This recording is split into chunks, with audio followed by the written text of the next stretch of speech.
جس کے لیے آپ نے رو رو کر دعا مانگی، اگر وہ نہ ملا تو؟ کبھی یہ سوال دل کو چیر دیتا ہے۔ آپ نے سجدوں میں اس کا نام لیا ہو، آنکھوں سے آنسو بہا کر مانگا ہو، راتوں کو جاگ کر دعا کی ہو، اور پھر وہ آپ کی تقدیر میں نہ ہو۔ انسان ٹوٹ جاتا ہے، وہ سوچتا ہے یا اللہ، میں نے اتنی سچی دعا کی تھی، پھر کیوں نہیں ملی؟ ہم اکثر یہ بھول جاتے ہیں کہ دعا مانگنا ہمارا کام ہے، قبول کرنا اللہ کا کام ہے۔ ہم صرف اپنی خواہش دیکھتے ہیں، اللہ ہمارا کل دیکھتا ہے۔ شاید جسے آپ مانگ رہے تھے وہ وقتی سکون تھا، مگر اللہ آپ کے لیے دائمی سکون لکھ رہا ہو۔ شاید وہ شخص آپ کی چاہت تھا، مگر آپ کی حفاظت نہیں تھا۔ سوچیں، اگر ہر دعا فوراً قبول ہو جاتی تو کیا ہم صبر سیکھ پاتے؟ کیا ہمیں یقین کی اصل طاقت کا احساس ہوتا؟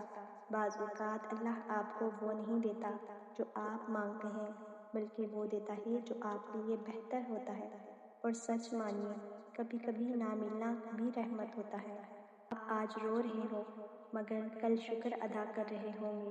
کتنے ہی لوگ ہیں جو ایک شخص کے پیچھے اپنی زندگی برباد کر دیتے ہیں، اور کتنی ہی لوگ ہیں جو صبر کرتے ہیں اور اللہ انہیں اس سے بہتر عطا کر دیتا ہے جس کا انہوں نے تصور بھی نہیں کیا ہوتا۔ آپ کی دعا ضائع نہیں کی گئی، آپ کے آنسو رائگاں نہیں گئے، ہر سجدہ لکھا گیا ہے، ہر درد محفوظ ہے۔ قبولیت کی 3 صورتیں ہوتی ہیں، یا تو وہی مل جاتا ہے، یا اس سے بہتر ملتا ہے، یا کسی آنے والی مصیبت کو ہٹا دیا جاتا ہے۔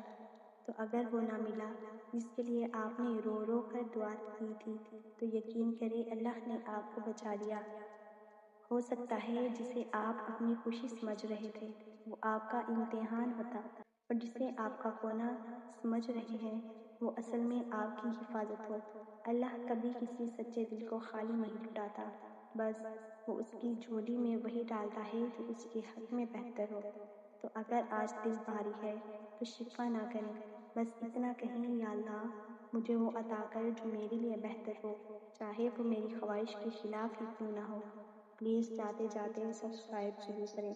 شکریہ۔